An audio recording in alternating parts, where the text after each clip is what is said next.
Welcome to another video from Guilao60. Today we're going to be talking about Taiwan.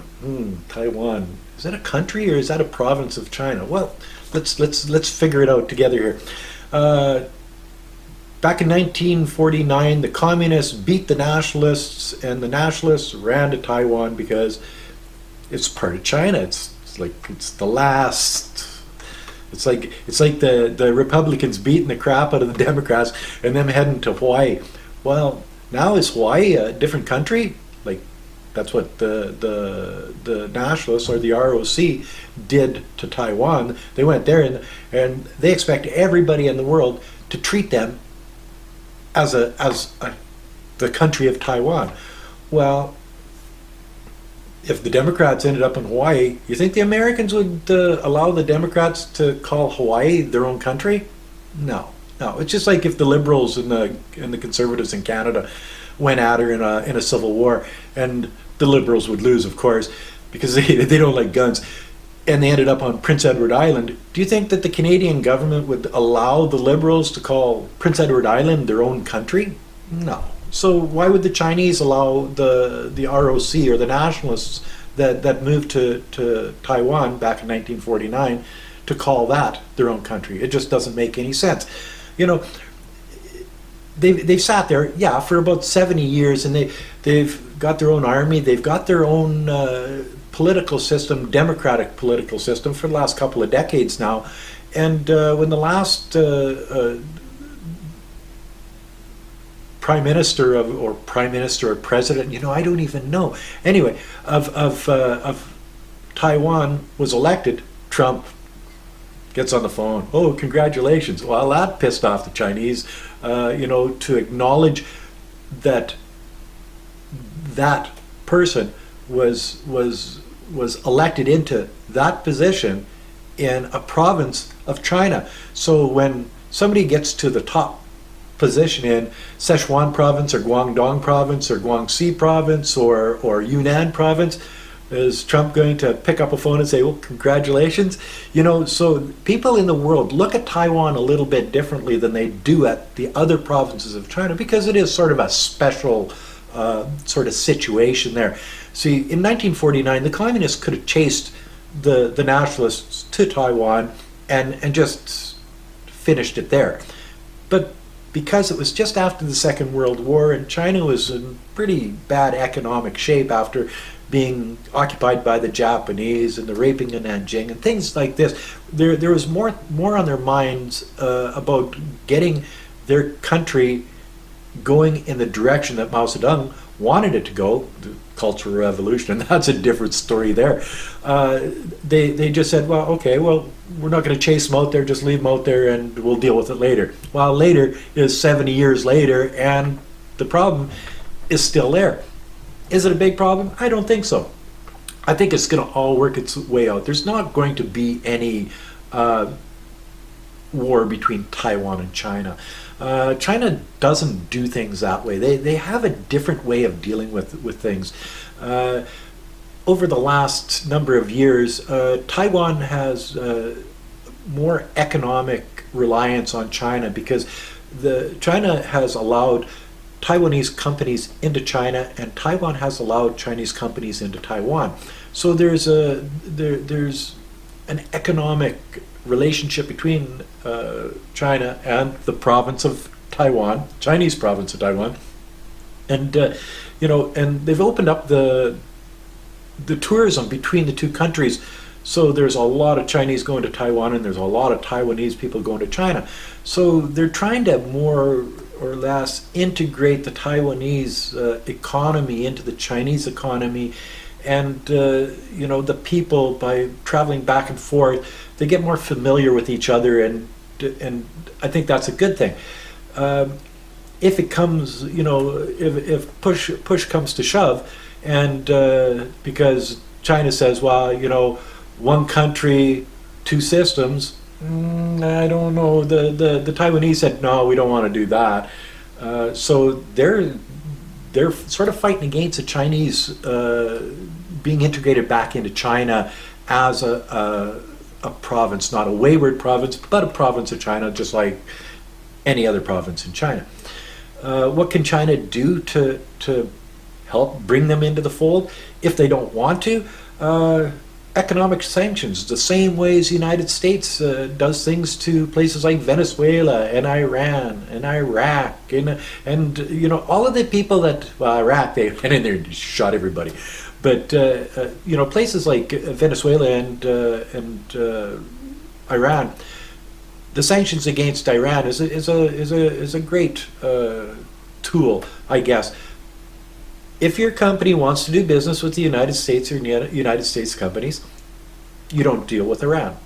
Simple and easy. Would you rather deal with this little country over here, or would you rather deal with the United States? Well, the United States, of course, because there's more bang for your buck there. You know, Venezuela, shutting off the oil from Venezuela, well, boy, that screws the whole country down there, doesn't it? But you see, the Americans have the power to do that because they're the economic powerhouse in this area of the world, and everybody wants to do business with the United States because they've got the biggest bang for the buck down there. You know, all oil is dealt with in American dollars. Manufacturing, you know, technology, Silicon Valley, and all of these things. For now, in the future, I don't know. I think China's probably going to overtake them. But you can see where China is a powerhouse in that area of the world. So given push to shove, and Taiwan says, no, we want to be our own country and that's all there is to it, you're not going to see the Chinese army over there occupying Taiwan. That's just not going to happen. But what you are going to see is all of the countries around that they do business with now, you know, Japan, Vietnam, the Philippines, Australia, any country in that area of the world, the Chinese will say, well, if you do business with them, you won't be doing business with us. So what would you rather do? To do business with Taiwan or do business with China? Well, China is the economic powerhouse over there. You're going to get your most bang for the buck, and anybody or any company or any country in that area would pick China over Taiwan. And you can see it in how many countries recognize Taiwan as a country and how many recognize Taiwan as a wayward province of China. You know, there's, I think, not even 20 banana republics that look at Taiwan and consider Taiwan a country. The rest of the world considers Beijing the authority that governs not only China, but Taiwan. So, you know, the question is, Taiwan a country? No. Taiwan is a province of China. So the Chinese province of Taiwan, I guess, is what you can call it. One of the things I'd like to talk about in this video, and I left it to the end because it's got to do with where this channel is going in the future. I think it's come to the point where it's either got to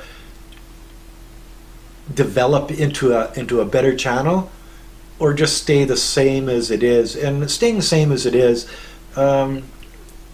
isn't thrilling to me at all. I've gone over so many different subjects dealing with China and some of the Canadian stuff here too. But what I'd like to do is I'd like to turn this channel into something like an Anthony Bourdain style channel, where it goes to, and not going to different countries to begin with, but going to like different areas of China, doing the Yunnan province and the foods that they eat, the culture that they do, and spending some time and actually building these videos to be, I'd say, more professional.